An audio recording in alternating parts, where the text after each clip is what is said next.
Hi there, my name's Visage, and I like to read horror stories, and I also like to create and write horror stories. I'm still getting the hang of all this on YouTube, but I just want to create and I just want to share. And if you have stories that you want to share, horror stories, short stories, then do share them with me, and I would love to read them out for you. The Grinning Man. It started small, like most strange things do. I would catch a glimpse of him in the crowd, a man standing still among the sea of moving people. The first time I saw him, I didn't even pay much attention.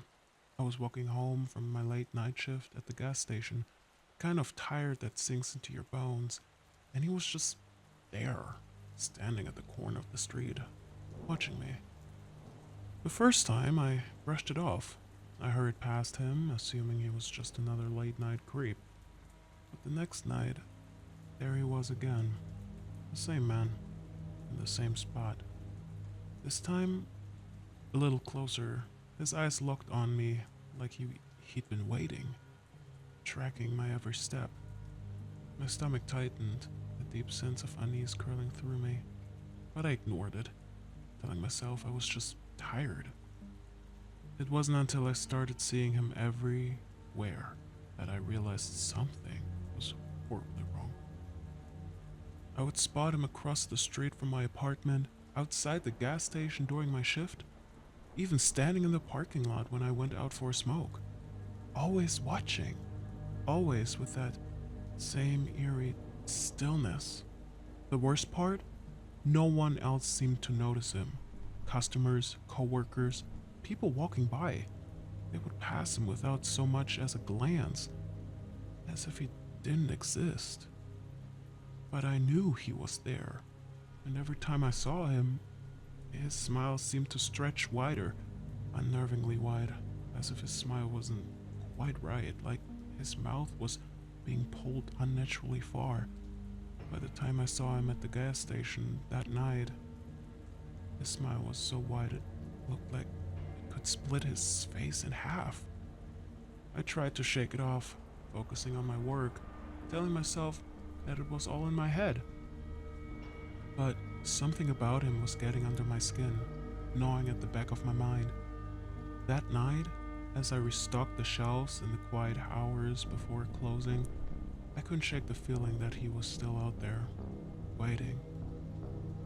I stepped outside to empty the trash, hoping the fresh air might help me clear my head. And there he was, standing in the parking lot, just a few feet away from the entrance, his face half obscured by shadow, but I could still see the edges of that grotesque smile. My stomach lurched. I froze. The trash bag slipped from my mind. He didn't move, didn't blink, and slowly he raised a hand and pointed at the wall of the gas station. I didn't understand. My mind was screaming at me to run, to get away, but I was too freaked out to think clearly. Without looking back, I stumbled back into the store, locking the door behind me with shaking hands. My heart raced as I glanced at the security cameras. There he was, standing just outside, staring directly into the camera. No, staring at me. His face pressed against the glass was a mask of shadows and teeth that smiled wider than I thought possible. I backed away from the counter, panic setting in. Then the lights flickered and went out. The store plunged into darkness. I stood there in silence. I couldn't breathe. My heart pounded too loud in my chest. For a moment I thought I heard something, a faint whisper, a low chuckle in the dark.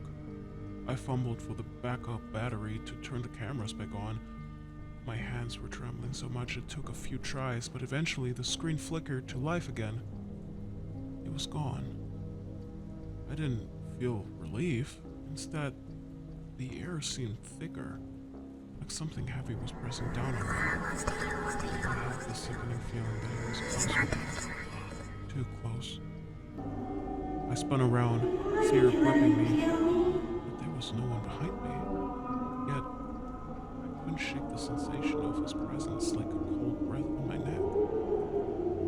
Without thinking, I bolted out the door and onto the street. My legs were moving on pure instinct, trying to put as much distance between me and the gas station as possible. I didn't see the car coming until it was too late. The impact knocked me off my feet, the road spinning in a blur of headlights and asphalt. Pain was distant, almost muted, as if my body had gone numb from the shock. Everything went black. When I woke up, I was lying in a hospital bed. The beeping of the machine was the first thing I registered. My coworker sat next to me, his face pale, his eyes wide with concern. He told me how he'd found me lying in the street, unconscious, and called 911. Apparently, I was lucky. The car hadn't hit me as hard as it could have, and my head hadn't suffered any major injuries. I was bruised, shaken, but alive. He smiled with relief, but when I tried to speak, the words stuck in my throat, the memories flooded back, and I couldn't hold it in anymore. I've been seeing things, I croaked, my voice hoarse. Man, he's been following me, watching me. No one else seems to notice him. My coworker's smile faltered.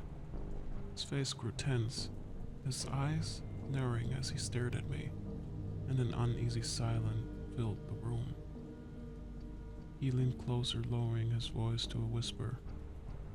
You mean that guy outside your room? Smiling? My blood ran cold.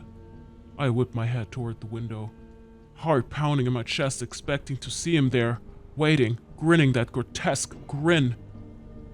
But there was nothing. The hallway beyond was empty.